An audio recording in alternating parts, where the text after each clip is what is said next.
Assalamualaikum warahmatullahi wabarakatuh. Terima kasih tentunya Anda masih bersama channel Bang Kumis Berbagi, media sorot desa Indonesia. Viral di beberapa media sosial dan grup WhatsApp sebuah video menggambarkan pengeroyokan oleh sekelompok warga yang terjadi di Kecamatan Baros baru-baru ini. Dan menurut informasi, pengeroyokan tersebut dilakukan oleh sekelompok oknum bank keliling terhadap Ustadz dari Kecamatan Saketi. Dan nanti bagaimana untuk informasi selengkapnya, Bang Kumis akan mencoba untuk menghubungi korbannya langsung, yaitu Bapak Ustadz Muhi, yang saat ini memang sudah terhubung dengan channel Bang Kumis Berbagi. Assalamualaikum Pak Ustadz. Waalaikumsalam. Ya, selamat sore Bang. Pak, apakah betul Bapak yang salah satunya korban pengeroyokan pada di Baros itu, Pak? Betul sekali. Itu saya yang antaranya. Berarti Bang Kumis nggak salah menelpon nih untuk menjadikan sebuah referensi informasi kepada publik biar nggak simpang siur, Pak, ya kan? Karena ini sensitif. Jadi mungkin Pak bisa dijelaskan bagaimana sih kronologisnya sampai peristiwa itu terjadi, Pak? Begini ya, yang jelas kami, terutama saya pribadi, saya tidak mengetahui ada masalah apa gitu kan. Yang jelas kami itu pulang dari rumah sakit umum Banten, RSUD Banten, karena memang kondisi bapak saya lagi dirawat. Nah, malam Senin itu sekitaran jam 10 lah, setengah 11-an, beres taraweh, saya langsung pulang dari rumah sakit. Kita keluarga, saya dengan adik saya Ilham, kemudian dengan istri dan juga Teteh dan adiknya istri dari adik saya, kemudian Umi dengan Umi. Pokoknya kita berlima mobil, saya berdua laki-laki dengan adik saya, dan yang ketiga itu perempuan semua. Nah, ketika nyampe Baros,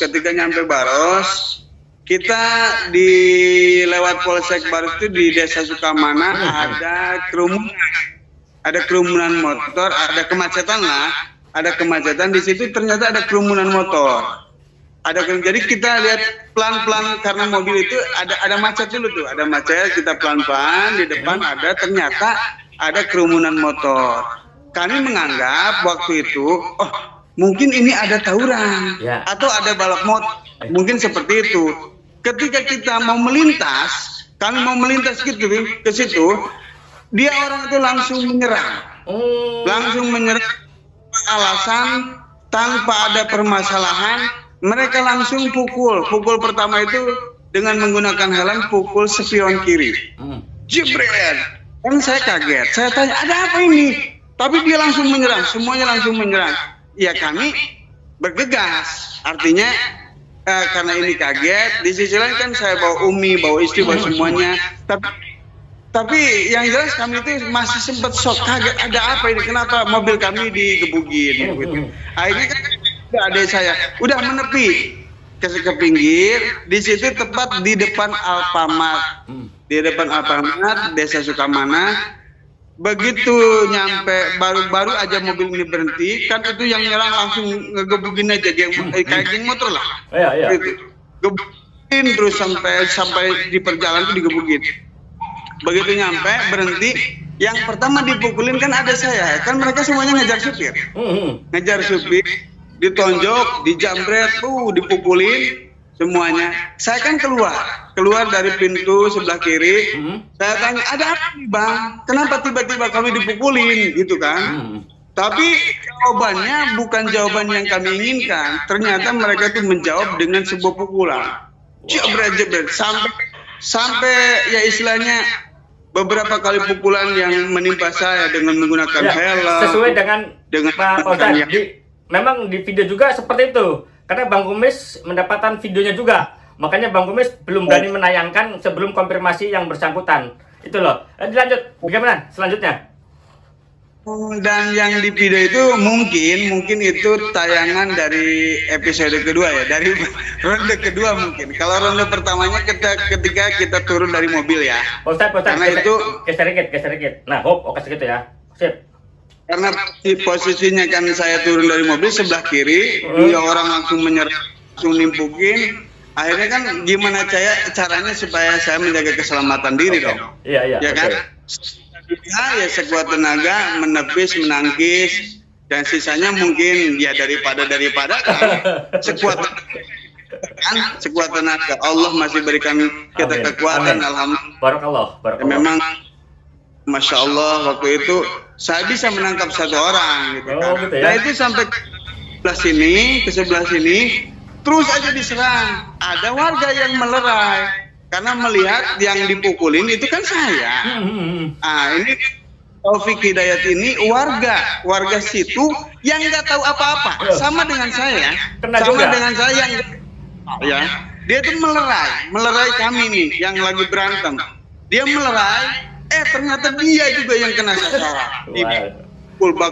Masya Allah. Saya potong dulu ya, karena ini yang sesuai dengan voicemail yang beredar. Ini diketahui kelompok siapa sih Pak Ustadz sebenarnya? Nah, jadi setelah ini kita tangkap, alhamdulillah ya, udah terjadi perkelahian yang ketiga kalinya berarti kan. Akhirnya kan masa yang melihat itu kejadian marah juga karena ini rombongan itu arogan, merasa ya punya kekuasaan sendirilah. Mereka itu seolah-olah itu jawarannya gitu, premannya gitu kan. Langsung membaku hantam aja. Warga sekitar ikut melerai, dihajar juga. Dan disitulah terjadi perang dengan warga masyarakat. Dan ternyata itu adalah rombongan Kosipa Bang Keliling. Nah, dari tertangkap satu orang, kita amankan di Polsek Baros. Mereka bersuara, ada namanya katanya Simbolon, terus Nenggolan. Pokoknya orang-orang Batak yang punya komunitas di sini, yang merasa sudah menjadi orang sini, sudah berkuasa seperti itu. Kemungkinan itu enggak, maksudnya apakah betul kegiatan mereka itu ya, sekelompok orang tersebut memang kegiatannya sebagai bank keliling, Bang? Itu. Nah, dari penuturannya, karena kita tidak menanyakan. Kalau saya pribadi nggak menanyakan, karena itu kan pihak penyidik yang ke situ. Saya mah cuma ngobrol dan mendengar pembicaraan mereka bahwa ini adalah Kosipa gitu. Ini adalah para petugas bank keliling seperti itu. Bahkan ada para pengawasnya, ada pengurusnya juga yang memang mengamanatkan jangan sampai kami tahu kejadian ini.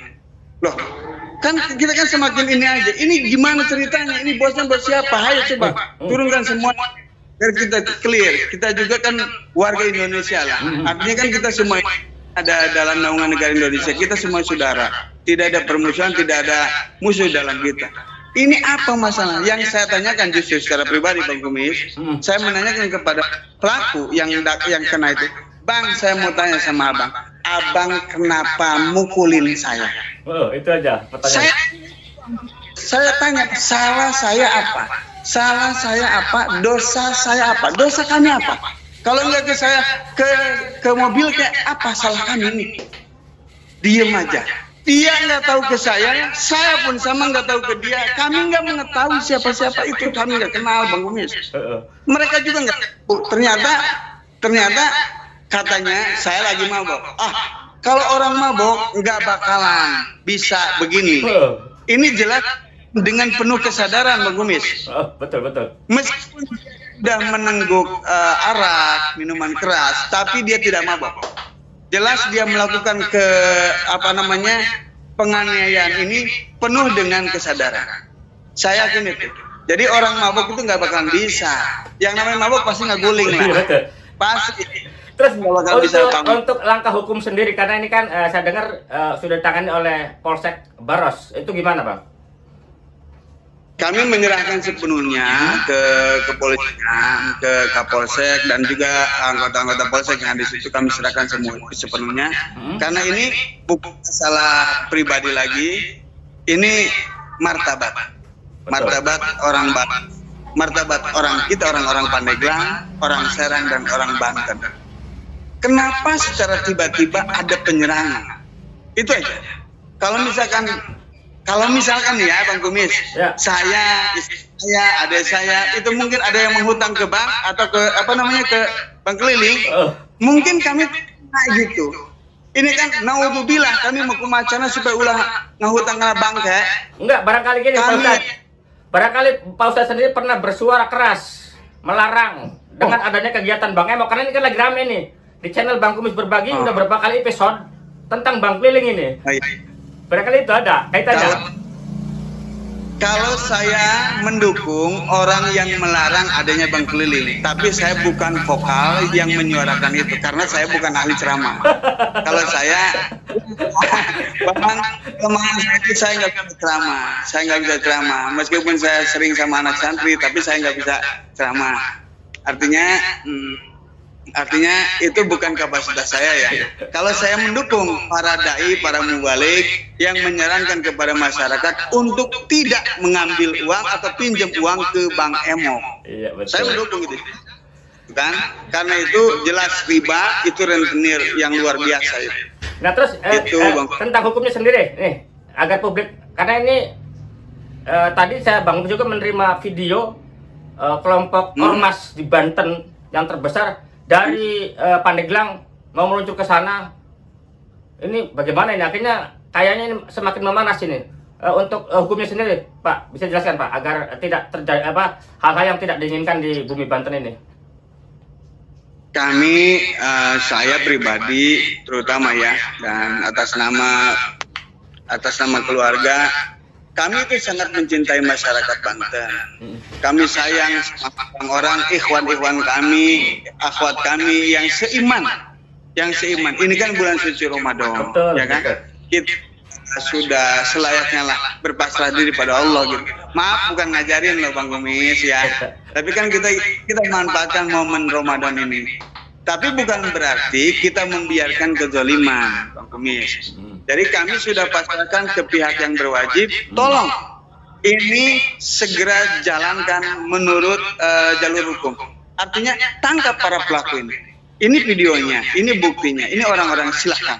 Pengakuan dari dia, katanya cuma 3 orang, tuh bukti yang ngerasa. Saya sesuai dengan omongan saya dari kantor kemarin interogasi, saya itu 8 orang. 8 orang yang mukulin saya. Secara pribadi saya ya, kalau adik saya dengan Taufik Hidayat itu kan dia yang melerai, dan adik saya sebetulnya adik saya yang dikepukin, saya ngelerai gitu kan, seperti itu. Nah itulah harapan saya, tidak ada permasalahan lain Bang Kumis, cepat ketangkap orang-orang ya pelaku penganiayaan tersebut dan masalah kondisi kembali. Syukur-syukur pihak pemerintah ya, terutama nih pemerintah Provinsi Banten, harapan kami ini menjadi pelajaran. Ternyata nih ada aktivitas dari bank keliling ya Kosipal dengan para pegawai yang memiliki watak arogan, yang sangat arogan. Ternyata masalah ini Bang Kumis bukan sekali ini saja. Di Baros pun udah terjadi. Pernah bank keliling itu nyenggol terus digebukin, dia yang nyenggol, dia yang bikin begitu. Nah itu kan nggak ada yang bersuara begitu. Ketika dengan saya, alhamdulillahnya kemudian kita bisa menangkap ini 1 orang, ya kita usutlah tuntasannya kasus ini. Gitu harapan kita. Harapan kita seperti itu. Dan yang anehnya lagi sampai sekarang Bang Kumis, ada apa? Kenapa kami digebukin? Apa salah kami? Apa dosa? Itu yang belum bisa mereka jawab. Salah kami apa? Ya, oke, Pak Ustadz, mudah-mudahan kasus ini akan dibuka seterang-terangnya oleh pihak kepolisian. Kita warga Indonesia, kita warga yang taat hukum, serahkan kepada hukum yang ada. Kami percaya Polsek Baros, kalau memang nggak mampu ya Polda Banten yang akan turun langsung untuk menangani hal seperti itulah harapan Bang Kumis, agar tidak terjadi gejolak yang menimbulkan kerawanan keributan di bumi Banten. Mari kita jaga bersama-sama Banten tetap kondusif antara ulama dan kepolisian dan pihak-pihak yang memang cinta Banten. Sekali lagi terima kasih Pak Ustadz. Kami ucapkan Assalamualaikum warahmatullahi wabarakatuh. Waalaikumsalam.